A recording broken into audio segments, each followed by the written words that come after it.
Trump ಇದ್ದಂಥ ಅವ್ರು ಯುದ್ಧಕ್ಕೆ ಇಳಿದನ್ನು ನೋಡಿದ್ರೆ, ಇವ್ರು ನಾಶ ಮಾಡಲಿಕ್ಕೆ ಹೊರಟಿದ್ದನ್ನು ನೋಡಿದ್ರೆ, ಈಗಾಗಲೇ ಆರ್ಥಿಕದ ಎಲ್ಲ ಹಾದಿಗಳು ಬಂದಾಗಿದ್ದಾವೆ ಟ್ರಂಪ್ ಅವ್ರಿಗೆ.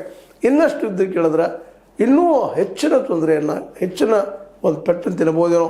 ಯಾಕಂದರೆ ಚೈನಾದಲ್ಲಿ ಯಾವ್ಯಾವ ಶಸ್ತ್ರಾಸ್ತ್ರ ಇದ್ದಾವೆ, ಎಂಥ ಶಸ್ತ್ರಾಸ್ತ್ರ ಇದಾವೆ ಯಾವುದೂ ಗೊತ್ತಿಲ್ಲ. ಈಗ ಯುರೇನಿಯಂ ಸಲುವಾಗಿ ಏನೋ ಇದು ನಮಗೆ ಕೊಡಬೇಕು ಮಾಡಬೇಕು ಅಂತ ನಮ್ಮ ಅಮೇರಿಕ ಕೇಳ್ತಾ ಇದೆ. ಆದರೆ ಯಾವುದು ಬಿಟ್ಟು ಕೊಡೋ ಸ್ಥಿತಿಯಲ್ಲೇ ಇರಾನ್ ಇಲ್ಲ, ಬಿಟ್ಟು ಕೊಡಿಸೋ ಸ್ಥಿತಿಯಲ್ಲೇ ಚೈನಾನೂ ಇಲ್ಲ. ಇದು ನಮ್ಮ ಸಾರ್ವಭೌಮತ್ವಕ್ಕೆ ಬರುವಂಥವ್ರು ಕೇಳೋದಿಲ್ಲಪ್ಪ ಅನ್ನೋಂಥ ಮಾತಿಗೆ ಬಂದು ನಿಂತಿದ್ದಾರೆ. ಇನ್ನು ಭಾಳಷ್ಟು ಆದ್ರೆ ಇಬ್ಬರು ನಾಶ ಆಗೋನು ಅನ್ನುವಂಥದ್ದು. ಮತ್ತು ಈವನ್ ಚೈನಾದ ಟೆಕ್ನಾಲಜಿಯಲ್ಲೇ ವಾಷಿಂಗ್ಟನ್ನ ಮತ್ತು ಇನ್ನುಳದಲ್ಲಿ ಅಮೇರಿಕ ಸ್ಥಾನಗಳು ಸಹಿತ ಟಾರ್ಗೆಟ್ನಲ್ಲಿದ್ದ ಅನ್ನೋದನ್ನು ಈ ಸಂದರ್ಭದಲ್ಲಿ ಮರಿಬಾರ್ದಾಗಿದೆ ಅಮೇರಿಕ.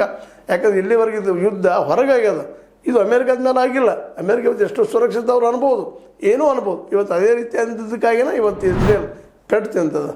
ಮತ್ತು ಅದೇ ಕಾಲಕ್ಕೆ ಇದನ್ನು ಆದಷ್ಟು ಸಾಧ್ಯಷ್ಟು ಮಟ್ಟಿಗೆ ಈ ಯುದ್ಧನ ಸಮಾಪ್ತಿ ಮಾಡಿದಷ್ಟು ಒಳ್ಳೆಯದು.